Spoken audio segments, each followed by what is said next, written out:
What do you want to be when you grow up? I've heard my parents ask me this question hundreds of times. I tend to roll my eyes every time I hear this question.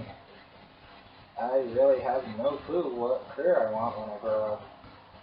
I've barely even scratched the surface of the possibilities in the world.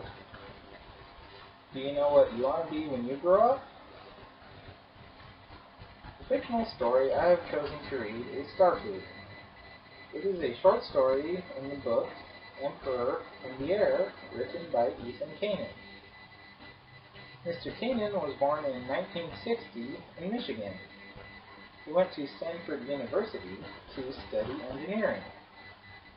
Then he switched to English.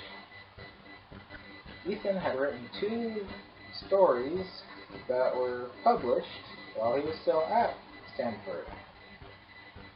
Ethan enrolled in the Iowa Writers' Workshop, where he received a master's degree in fine arts. Mr. Kanin next attended Harvard Medical School because he was worried about his lack of creativity. After he obtained his MD, he went back to writing. 5 years later, in 1988, he wrote his first book, Emperor in the Air. He wrote a novel called Blue River in 1991. In an interview, Ethan Kanin admitted that he closely identified with the main character Dade from Starfood. Ethan believes the tension between romantic views and practical views creates a driving force. These forces propel Dade one way and then the other. The short story I will recite is about an 18-year-old boy named Dade. Dade works in his father's grocery store, Starfood. When a woman starts shoplifting from the store, Dade must figure out what he wants to do with his life. The story goes, my mother believed I had a worldly curiosity. My father believed I wanted to avoid stock work. Stock work was an issue in our family, as were all the jobs that had to be done in a grocery store. Our store was called Starfood, and above it, an iridescent star revolved.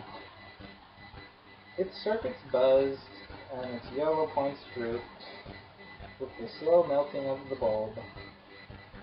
On summer nights, flying insects flocked in clouds around it, droves of them burning on the glass. One of my jobs was to go out on the roof and clean them off the star. At night, when their black bodies stood out against the glass, I went into the attic, crawled out the dormer window, and slid across the shingles to where the pole rose like a lightning rod into the night.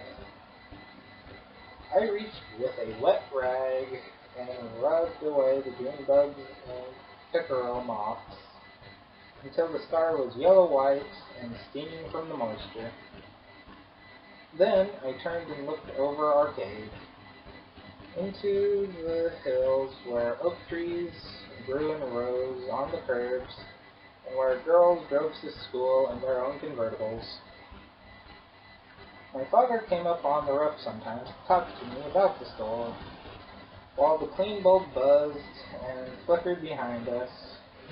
We talked about lost leaders, or keeping the elephant ear plums stacked in neat triangles.